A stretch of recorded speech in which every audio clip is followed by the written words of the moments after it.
Hi guys, Richard from Aqua Essentials here today on this Monday, and today we've got another deal for you, which is also on our 4 for 10 category, which means you get 4 plants for £10. Today is called Echinodorus amazonicus, alright, which looks like that, a beautiful plant which is suitable for the mid-ground of the aquarium. Now, a couple of key points about this one.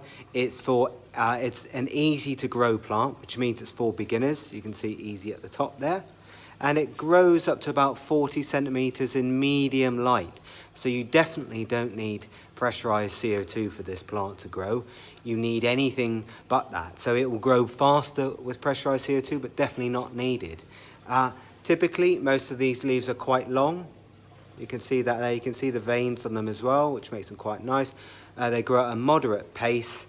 And again, here's, if I just do a quick show, you can see we've got quite a lot of them in stock at the moment. And that's 4 for £10, so that means it's £2.50 each. They're normally £4.99, but we're running a deal on this one until Friday, 4 for £10, all right?